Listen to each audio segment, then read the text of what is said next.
और अपना संगठन और ऑर्गेनाइजेशन छात्र एकता मंच, हम लगातार स्टूडेंटों और जो सामाजिक जो मुद्दे हैं लगातार उनके लिए संघर्ष करते रहते हैं।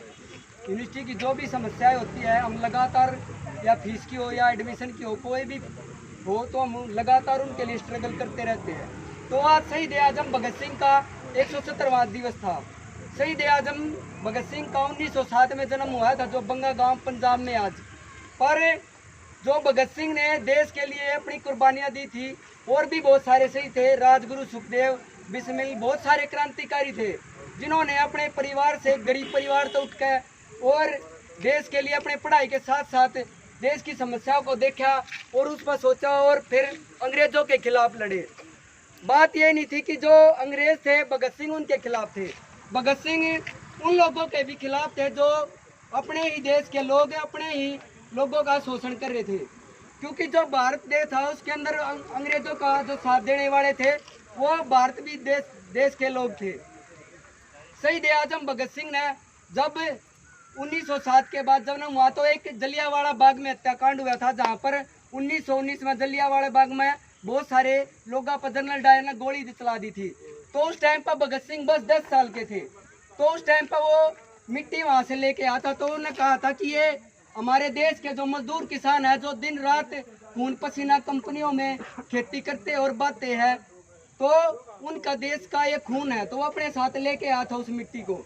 तो आज शहीद आजम भगत सिंह को इसलिए याद करने की जरूरत है, उसकी उम्र बस 23 साल थी। आज 23 साल का बालक है जो अपने परिवार के बारे में नहीं सोचता। उस टाइम पे भगत सिंह ने देश के बारे में सोचा, लिखा और पढ़ा और ध्यान करा और बहुत सारी चीज़ों पे अपना एक स्टैंड क्लियर कर। आज हम देखेंगे कि उस टाइम और आज के दौर में वही समस्या तब थी और वही समस्या आज है। जो भगत सिंह का असली मकसद था आज़ादी, मतलब किस तरह की आज़ादी, अंग्रेजों से आज़ादी या पूरे देश को इस तरह की आज़ादी, या इस तरह की व्यवस्था जिसमें मजदूर, किसान, हर छात्र की बात सुनी जाए। जो मजदूर है उसका भी जो हक है, जो दिन रात 12-12, 13 घंटे जो कंपनियों में काम करता है उसको भी उसका हक मिलना चाहिए। इस तरीके की व्यवस्था जो मानव द्वारा मानव का शोषण ना किया जाए। पर आज भी हमारे देश के अंदर कितनी लड़कियों के मतलब अजीब अजीब तरीके से बलात्कार हो रहे हैं, कितनी समस्याएं आज रोजगार नहीं नौजवानों को मिल रहा। मतलब देश का जो नौजवान BA, MA, PhD किए हुए वो आज भी वो ऐसा नहीं है कि वो रोजगार कहीं मिल जाए, क्योंकि लगातार वैकेंसियां निकल नहीं रही है और भर्तियां लगातार कैंसिल कर रही है। सरकार की मंशा है कि भाई वो हर चीज़ को प्राइवेट कर दे, ताकि जो मजदूर किसान के जो बच्चे हैं जो गांव से आते हैं वो एक अफसर बनने की बजाय बस वो मजदूर बन के रह जाए। तो देश में बहुत सारी समस्याएं हैं।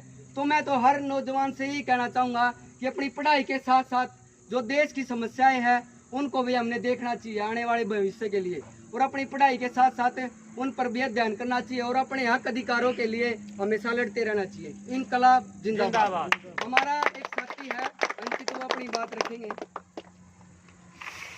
जो यो बैनर आपने पढ़ा हो, तो जो बैनर है उसके ऊपर एक बात लिख रखी है, सरफरोशी की तमन्ना अब हमारे दिल में है, देखना है जोर कितना बाजुए का तिल में। तो मैं एक नारा लाऊंगा, उसके बाद जो बात है अपनी वो उसके बाद, सरफरोशी की तमन्ना अब हमारे दिल में है, देखना है जोर कितना बाजुए का दिल में है, सरफरोशी की तमन्ना अब हमारे दिल में है, देखना है जोर कितना बाजुए का दिल में है। ज्यादातर बात थी वो अभिषेक ने रख दी। मैं कुछ अपनी जो यूनिवर्सिटी से रिलेट है, और आप आज भगत सिंह का जो जन्म दिवस हो क्यों मनवा रहे हैं, और आज भगत सिंह की क्या प्रासंगिकता है उसके ऊपर बात रखूँ दो चार। पहला तो आपने शुक्रगुजार होना चाहिए इन लड़कियां का, अपनी जो यूनिवर्सिटी की लड़कियां हैं, अगर जो पैट्रियार्कल जो सोसाइटी है अपनी समाज की, उससे लिगड़ गई ये लड़कियां अपने जो जन्म दिवस है भगत सिंह का उसमें आई है। मैं तो बहुत कम दिखे है स्त्रियां, कोई भी फंक्शन हो, कोई भी प्रोग्राम हो, स्त्रियां सही धागा उड़े लड़कियां हुए हैं। आप तो धन्यवाद है, आप आए अड है। दूसरी बात यह है, अगर जो भगत सिंह थे, भगत सिंह ने एक बात कही है कि माना हाँ अब विद्यार्थियों मुख्य काम पढ़ाई करना है, उन्हें अपना पूरा ध्यान उस ओर लगा देना चाहिए कि देश में जो समस्या है, जो सामाजिक और जो आर्थिक समस्या है, उनके सुधार के बारे में सोचना उस शिक्षा में शामिल नहीं। अगर उस शिक्षा में चीज शामिल नहीं तो उस शिक्षा ने नकम्मी समझे हैं। जो सिर्फ कलर की हासिल करने वो जो सिर्फ नौकरी हासिल करने प्राप्त करी गई हो। इसे तरीके आज आप देखे हैं अगर आपने भगत सिंह ने कहा था कि हमारा असली मकसद आजादी हासिल करना नहीं है, हमारा असली मकसद जो देश में जो लुटेरे बैठे हैं, जो ये मंत्री बैठे हैं, जो लूट खसोट के इतना रुपया धन जो गरीबा किसान मजदूर लूटे बैठे हैं, इन्हें दिखाना है कि कोई नौजवान आज नौजवान इसी से बात करें, आज भगत सिंह के विचारों ऊपर बात करें।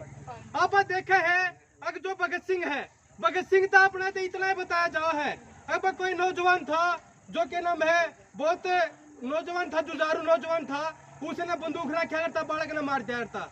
लेकिन दोस्तों यह बहुत अपने तो दूरी कहानी बताई जाओ है। आप यह चीज समझने की जरूरत है अगर भगत सिंह एक इंटेलेक्चुअल बालक था, इंटेलेक्चुअल बुद्धिजीवी, अपने दौर की बहुत सारी किताबें पढ़ी है, मार्क्स लेनिन माओ की किताब पढ़ी है उसने, तो उड़ते जब आपने बेरा लगा है तो माँ जो आप है ना भगत सिंह ने एक स्टेप आगे तो चला है, भगत सिंह के था, भगत सिंह ने दलिता की समस्या के बारे में बता रखा है, भगत सिंह ने मजदूरा के बारे में बता रखा है। तो भगत सिंह अपन असल में पढ़ने की जरूरत है, जो भगत सिंह के विचार थे जब आप पढ़ेंगे तो जब बेरा लगेगा भगत सिंह के था। तो आज जिन नौजवानों ने 23 साल की उम्र में बेरा नहीं होता कि बाप ने क्या करना है, वे बेरोजगारी के अंधकार में पड़े हैं, उनने भगत सिंह एक राह दिखावा है बाप लड़न तय सबकी में मिलेगा। लगातार जब आप आवे हैं, आप आज यूनिवर्सिटी में हाँ बन बेरा लगे है, अगर भाई बहुत फीस बढ़ा दी, ठीक है, बहुत सारी समस्याएं यूनिवर्सिटी में। ये बापा देखा है लड़कियां का लगातार बदतमीजी हो है, लड़कियां तो गाड़ी के काले शीशे होंगे, ठीक है, इसी से गाड़ी होंगे, लड़कियां तो छेड़छाड़ कर देगी। आप पर यह सही समझने की जरूरत है कि लड़कियां तो यह आम बात नहीं है, कितने भी बस में बैठी हो, कितने टेम्पू में बैठी हो, कितने रेल में बैठी हो, कितने बैठी हो, गुड टच बैड टच होता रहे है। तो इन समस्या का जो समस्या मजदूरों के लिए थी, किसानों के लिए थी, किसानों ने 1 साल 1.5 साल धरना दिया, उसके बाद जो 3 कृषि कानून थे रद्द हुए। तो इसे तो आप समझना पड़ेगा कि बस जब संगठित होंगे, जब जो फीस की समस्या है, जो भी महिलाओं की भी समस्या है, वह बिना संगठित हो, बिना एकता हो, बिना हो ही नहीं सकती। वह अगर नौजवान अगर इकट्ठे हो तो सारे क्या की समस्या मिटाई जा सके। तो इसे लेकर जो छात्र एकता मंच है लगातार छात्रों के बीच में काम करता रहो है, लगातार जो भगत सिंह के विचार है उनको पर काम करता रहो है। और जब तक आप पढ़े नहीं गए जो भगत सिंह ने ना समझेंगे तो आप बेशक नारे मार लियो, बेशक आप एक फंक्शन आज करे हैं, भगत सिंह ने वैसे नू याद करेगा 28 सितंबर आएगा, 23 मार्च आएगी जब याद कर लिया, लेकिन उसका अपन ऊपर उठने की जरूरत है। भगत सिंह हमने रोज याद करने की जरूरत है और भगत सिंह के विचार पढ़ने की जरूरत है। इसी के साथ मैं बताना चाहूंगा कि अपनी एकता रखो और एकता है तो समाधान उसके। इंकलाब जिंदाबाद जिंदाबाद जिंदाबाद इंकलाब जिंदाबाद जिंदाबाद जिंदाबाद शहीद भगत सिंह अमर रहे अमर रहे अमर रहे।